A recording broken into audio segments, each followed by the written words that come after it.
Jared Polin, FroKnowsPhoto.com, and it's your... I have to go, lift weights. Photo News Fix. First up, did you know that Sony owns 15.35% stake in Tamron? No. Well, neither did I. Now, up until a few days ago, they were the largest shareholder of the company, but that looks like it's about to change or recently changed. According to Yahoo Finance, a company by the name of Efesimo Capital Management, who had a 10.67% stake, just upped their stake to 17.38%, thus giving it more shares than Sony. Now, I have no idea whether this is a good thing or a bad thing for Tamron, but phone call. I wonder who that could be. Oh, hello? Oh, it's Stanley with Tamron PR. You're not sure if it's a good thing? Maybe I could ask the president and CEO myself in person? Okay, maybe I will. Goodbye. Like I said, I don't know if this is a good thing or a bad thing, but I just thought that the Sony thing was super interesting to me. Sony makes money when someone buys an E-mount Tamron lens, but also Nikon and Canon mount lenses as well, as long as they're made by Tamron. Now, if you thought I was gonna go and say that the L-mount alliance next, well, I'm not, because Tamron isn't a part of, fine, I'll do it, the L-mount alliance. They're not a part of it. Maybe this is the reason why. I personally just found it interesting that Sony owned so much of Tamron. Did you know they owned a piece of Tamron? Let me know down below. Next up, last week we talked about Insta360 launching their dual camera gimbal system in the United States, while DJI continued to slowly trickle out info on theirs. Well, this week, DJI sued Insta360 for patent infringement, and then Insta360 pulled an Uno reversal card and sued DJI for pretty much the same thing. Domino. As you know, I don't own a Leica, which means I'm not a lawyer, so I can't tell you who's right or wrong in this situation. What I can tell you is this: DJI cannot sell their pocket cameras in the United States, and Insta360 can. Is this just a frivolous lawsuit meant to get an injunction against Insta360 selling their Lunas in the United States at a time when DJI can't compete, or does their lawsuit have some teeth?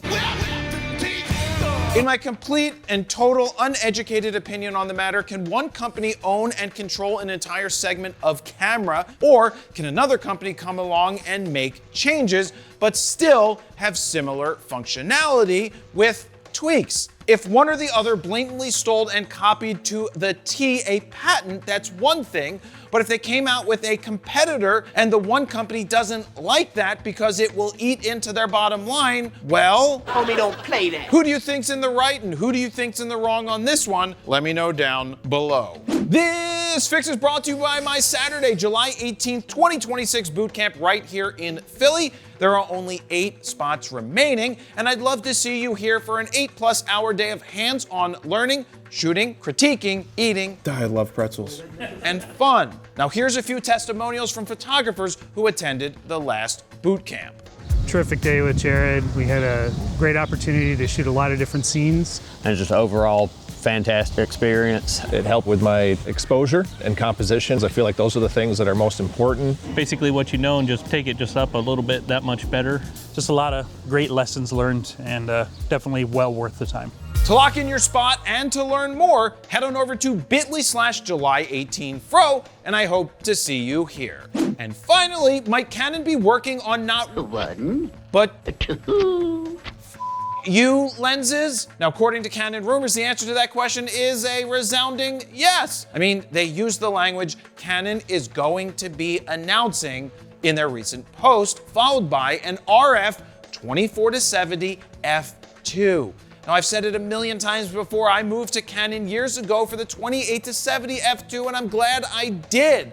When Canon came out with that lens 7 years ago, it was meant to be a big middle finger to everyone else. The middle finger said, look what we can do. That lens is still amazing and I use it all the time, but it's time for a new one, especially being that Sony's version is 33% lighter. With all of that being said, I would be blown away by a 24-70 f2, even if it was the same size and weight as the 28-70 f2, and even if it was $3,500. Now I say $3,500 because the original one was $3,000 at the time when that came out 7 years ago, and a lot has changed since that time. But wait, there's more. On top of the rumored 24-70 f2, Canon rumor says another world's first Another one. lens is coming as well. Now, if it's a world first though, it can't be a 50-150 f2 since Sony already has one of those out. Could it be a similar range? Or could it be an ultra-wide fast zoom like an 11-20 f2 or maybe a 2.8? The one lens Canon has been missing from its RF lineup, in my opinion, has been a fast wide zoom,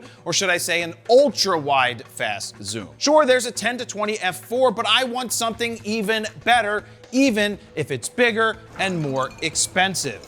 Now, there's no official word from Canon on any of this, but the rumors are pointing to a late August or September announcement. Personally, I can't wait to see what these lenses are, if they are true, that is. What do you think they might be, and would you pick them up? Let me know down below. And there you have it, that's your photo news fix this time around. Thank you very much for watching. Jared Polin, Fro Knows Photo.com. See ya.